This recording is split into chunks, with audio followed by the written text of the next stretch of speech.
እነዚህ ሶስት ሰዎች ህይወታችሁ ላይ ካሉ በእርግጠኝነት እናንተ ደስተኛ አይደላችሁም ወይም ደግሞ ህይወታችሁ የምትፈልጉበት ደረጃ ላይ አይደላችሁም። አንደኛ እናንተን በቀልድ እያስመሰሉ ኮንፊደንሳችሁን የሚሰሯችሁ ጓደኞች ወይም ደግሞ ሌሎች ሰዎች። ብዙ ሰዎች በቀልድ እያስመሰሉ እየቀለዱ እኛን ሞራላችን ይሰብሩናል። እኔ ለራሴ እድሜ ልኬ እንደዛ እየቀለዱ የተረቡኝ የተሳለቁብኝ አንተ እንደዚህ ነክ ያሉኝ ሰዎች እስካሁን ሳስበው በጣም ያ የተናገሩኝ ነገር ህይወቴ ላይ ኮንትሮል አድርጎኝ ነበር። ስለዚህ እነዚህ አይነት ጓደኞች ካሏችሁ ወይም ሰዎች ህይወታችሁ ላይ ካሉ አስወጧቸው። ሁለተኛ እናንተን ቫልዩ የማያረጉ ሰዎች፣ የእናንተ ሰዓት የማያከብሩ ሰዎች፣ የእናንተ ዓላማ የማያከብሩ ሰዎች ካሉ ከህይወታችሁ አስወጧቸው። ምክንያቱም ከነሱ ጋር ሆናችሁ ትልቅ ደረጃ መድረስ አትችሉም። ሁሌ ዓላማችሁ ለማድረስ ስትሞክሩ እነሱ ሰዎች ተነስተው እናንተን ዝቅ ለማድረግ ይሞክራሉ። ሶስተኛ እናንተ ለመፈቀር ከባድ እንደሆናችሁ የሚያስመስሉ ሰዎች፣ የሚገባችሁን ፍቅር የማይሰጧችሁ ሰዎች፣ እነዚህ ሰዎች ከህይወታችሁ ማስወጣት አለባችሁ።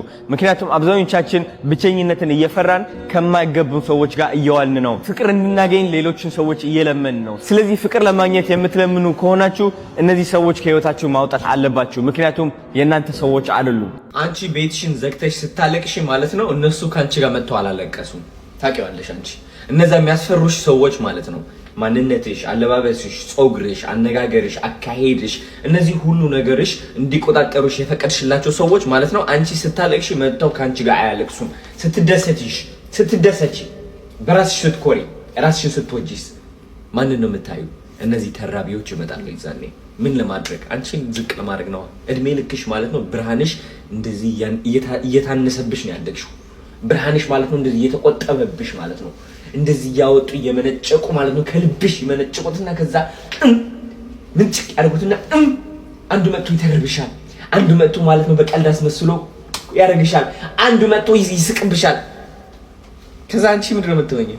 በርሽን ቆልፈሽ ታለቅሻለሽ። ፍርሃት አለሽ፣ እፍረት አለሽ፣ ኮንፊደንስ የለሽም። ለማን አባቱ ብለሽ ነው በእናትሽ? ለማን አባቱ ብለሽ ነው በእናትሽ? አንቺ አስተውለሽ የምታውቂ ከሆነ ስትለወጪ የሚሰድቡሽ ሰዎች ይበዛሉ፣ የሚጠሉሽ ሰዎች ይበዛሉ። ስትኮሪ በዚህ ከጀርባሽ ሆኖ ማለት ነው አንቺ መኩራት እንደሌለብሽ ሊያሳምኑሽ የሚሞክሩ በሺ የሚቆጠሩ ሰዎች ይመጣሉ። ለዛም ነው አንቺ እነሱ ሰዎች መፍራት ሳይሆን መፈለግ አለብሽ። እኔ እናት ስሚ፣ እየተሸወድሽ ነው። የሚተርብሽ የሚስቅብሽ ሰው የሚያወዳድቅሽ ሰው መጣ ማለት አንቺ የሆነ ነገር እያደረግሽ ነው። አይታወቅሽም እንጂ ወደ ሆነ ስኬት እየሄድሽ ነው። ለዛም ነው ኮራ ማለት አለብሽ። አንቺ ለሰው ብለሽ ራስሽን አትደብቂ። ሶሻል ሚዲያ መጀመር ካማረሽ የሆነ ቢዝነስ መጀመር፣ አለባበስሽ መቀየር፣ አነጋገርሽ መቀየር፣ አካሄድሽ መቀየር፣ የምትወጂውን ነገር መቀየር ምናምን የሆነ ነገር መቀየር ከፈለግሽ ይዞሽ ከነበረ የሰው ጃጅመንት ፈተሽ ከነበረ ማለት ነው አሁኑኑ ወስነሽ ማለት ነው የምትቀየርበት ሰዓት ነው። ከዛ አንቺ ሊያወዳድቅሽ ሊተርብሽ የሚሞክር ሰው ማለት ነው ሴት ያለሽ እዛው እቺ ልጅ አበደች እንዳትባይ ማለት ነው ራስሽን ደብቀሻል። አንቺ እንዳለ ጸባይሽን ሁሉ ደብቀሽዋል፣ አምቀሽዋል። ሰዎች በጣም ትፈሪያለሽ። ሰዎች በጣም ነው የሚያስፈሩሽ። ከቤተሰቦችሽ ጀምሮ ጓደኞችሽ፣ ማህበረሰቦችሽ፣ ጎረቤቶችሽ የምትፈሪ ሴት ነሽ አንቺ። እውነት ራስሽን መሆን አትችይማ። እንደ ራስሽ ሆነሽ መንቀሳቀስ አትችይም። ድምጽሽ ማስወጣት አትችይም። መናገር አትችይም። ሁሌም ዝምታ ላይ ነሽ። ሁሌም ውስጥሽ ላይ እንዳመቅሽው ነው። ለምንድነው ፈታ ማትዩ?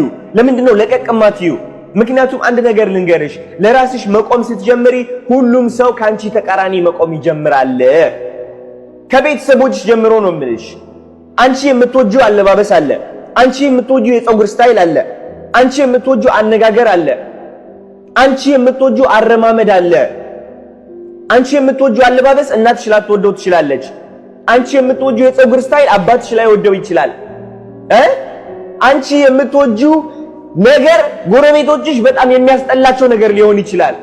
ለሰው ብለሽ የምትኖሪ ከሆነ ራስሽን ልታጪ ነው። አንቺ ህይወት አጭር እንደሆነች ረስተሻል። ምክንያቱም 1000 ዓመት እንዳለሽ ጧት እየተነሳሽ ማለት ነው ለሰዎች ደስታ ስትይ ነው የምትኖሪው። አንቺ ሰዎች ለማስደሰት ራስሽን የምታሳዝኝ ሴት ሆነሻል። ይህ ህይወት ደግሞ ይበቃሻል። ያንቺ ስኬት የሚመጣው ደግሞ ልዩ ሴት ስትሆኚ ነው። እንደ ሁሉም ሴቶች ለመሆን መሞከር ማቆም አለብሽ። ብቻሽን ሆነሽ ብርሃንሽን ማለት ነው እኔ ነኝ ብለሽ ማሳየት ስትጀምሪ ነው የዛኔ ስኬትሽ የሚፈሰው፣ በረከትሽም የሚፈሰው። እንደ ሁሉም ሰው ለመመሳሰል የምትሞክሪ ከሆነ አንቺ አንድ አይነት ነው የምትሆኚው። ነጭ በግ ነጭ በግ ነጭ በግ ነጭ በግ። ራስሽ መሆን ስትጀምሪ ግን ጥቁር በግ ትሆኛለሽ። ጥቁር በግ ደግሞ ማለት ነው የሚጠላ በግ ነው። ማወቅ አለብሽ አይደለ? እርግማን አንቺ ምንድነው አበልሽ አይደለ? አንቺ ሰዎችን አትሰሚም አይደለ? አንቺ ባህል አታከብሪም አይደለ? ማን ስለሆንሽ ነው? ተይ አትጎረሪ አንቺ። ተይ ራስሽን በጣም አትውደጂ። ተይ ልታይ አትበይ። ትንሽ ደበቅ በይ። እንደኛ ህይወትሽ እንደዚህ ሆኖ እንዲቀጥል የምትፈልጊ ከሆነ ማለት ነው አሁን ባለሽበት አስተሳሰብ እየተሰቃየሽ መኖር ትችያለሽ። ግን እኔ ማለት ነው በይ እኔ ያ ስኬት ይገባኛል፣ ያ ታዋቂነት ይገባኛል፣ ያ ሀብት ይገባኛል፣ ያ ልብስ ይገባኛል፣ ያ ኑሮ ይገባኛል የምትይ ከሆነ ብቻሽን መቆም ትማሪያለሽ።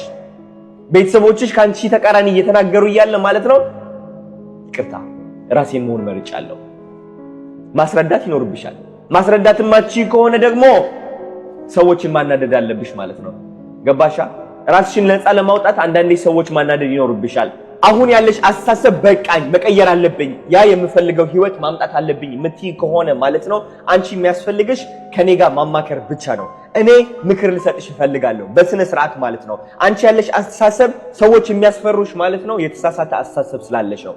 እሱን ማስተካከል ይኖርብናል። እሱ ካስተካከልሽው በኋላ ራስሽን ታይዋለሽ ምን ያህል ኮንፊደንት እንደምትሆኚ የሚገባሽ ህይወት ለማምጣት ደረትሽን ነፍተሽ መንቀሳቀስ ትጀምሪያለሽ። ከኔ ታሪክ ላስተምርሽ። እኔ ድሮ ወፍራም እያለሁኝ ማለት ነው ራሴን በጣም እጠላ ነበረ። በራሴ አፍር ነበረ። ሰውነቴ በጣም ያስጠላኝ ነበር። የምለብሰው ልብስ ማለት ነው ቦርጬን የሚያሳይብኝ ከሆነ ይህ ልብስ አውጥቼ እጥለዋለሁ። ግን የዛኔ አስታውሳለሁ አንድ ቀን እከሳለሁ፣ ራሴን ከዛ መውደድ ጀምራለሁ። አንድ ቀን ስከሳ የበለጠ ራሴን እቀበላለሁ ብዬ ራሴን ቃል ገብቼ ነበረ። ከዛ ስፖርት ሰራሁኝ፣ ለፋሁኝ፣ አመጋገቤ አስተካከልኩኝ። አንድ ቀን ምን ሆንኩኝ? ከሳሁኝ። ሰውነቴ ተቀነሰ፣ አማረብኝ። እንደውም ተይውና መቀነስ ማለት ነው። የዛኔ ማለት ነው ራሴ በቂ እንዳልሆንኩኝ መናገር ጀመርኩኝ። በቂነት ሊሰማኝ አልቻለም። ስቲል ራሴን እየጠላሁኝ ነው ያለሁት። እንዴ ምን አባቴ ላድርግ ታዲያ? ያ ቦርጭ አጠፋሁት፣ ሰውነቴ ቀነስኩኝ፣ ይሄው እያማረብኝ ነው። ለምንድን ነው በቂነት የማይሰማኝ? ለምን? ምክንያቱም ሁሌም ውድድር ላይ ስለነበርኩኝ። ከሌላ ሰው ጋር አይደለም ደግሞ ውድድር ውስጥ የነበርኩት ከራሴ ጋር ነው። ከራስ ጋር ውድድር መሆን ጥሩ ነው ልንገርሽ። ችግሩ ግን ምንድነው? አይምሮአችን ላይ ያስቀመጥነው የሆነ ሰማይ የሚደርስ ማንነት አለ። እሱን ማንነት ለመድረስ ስንል ማለት ነው ራሳችን እናጣለን። ያ ማንነት ካልደረስኩት እኔ ደስተኛ አልሆንም ብለን እናምናለን ማለት ነው። ያ ማንነት ደስተኛ የሚያደርገን ይመስለናል። ግን እድሜ ልካችን ማለት ነው እንደ አይጥ ማለት ነው ምግብ እንደዚህ እየሰጡ የሚያራሩጣት አለ አይደለ? እንደዛው እየሮጥን ምግባችን ለመያዝ እንሮጣለን እድሜ ልካችን ማለት ነው እስከምንሞት ድረስ ማለት ነው። ስለዚህ አይምሮሽ ላይ ያስቀመጥሽው አንቺ የሆነ ስዕል አለ። የሰውነትሽ ስዕል ምን መምሰል እንዳለብሽ፣ አካሄድሽ፣ አነጋገርሽ ምናምን ማለት ነው። ወደዛ ስዕል ለመድረስ መሞከር እኮ ችግር የለውም። ግን የዛኔ ነው በቂነት የሚሰማኝ፣ የዛኔ ነው ደስታ የሚሰማኝ የሚል አስተሳሰብ ካለሽ አንቺ እድሜ ልክሽ እያዘንሽና እያፈርሽ እየተደበቅሽ ትኖሪያለሽ። ስለዚህ አሁኑኑ ራስሽን ተቀበይ። ቦርጫም ሆነሽ ከነ ውፍረትሽ ማለት ነው ራስሽን መቀበል ማቺ ከሆነ ቀንሰሽም ለራሱ ራስሽን አትቀበይም ልንገርሽ። ስለዚህ ትክክለኛ ለውጥ የሚመጣው ራስን ከመቀበል ነው። ራስሽን ተቀበዩ፣ ውፍረትሽን ተቀበዩ። ከዛ እኮ መቀየር ትችያለሽ። ራስሽን ተቀብለሽ ለመቀየር ስትነሺ ደግሞ ማለት ነው እውነቴን ነው የምልሽ ቶሎ ተስፋ አትቆርጪም። ምክንያቱም አሁን ከፍቅር ተነስተሽ ነው ለመቀየር እየወሰንሽ ያለሽው። ከፍቅር ስንነሳ ደግሞ ተስፋ የመቁረጥ አቅማችን እድላችን በጣም ዝቅተኛ ይሆናል።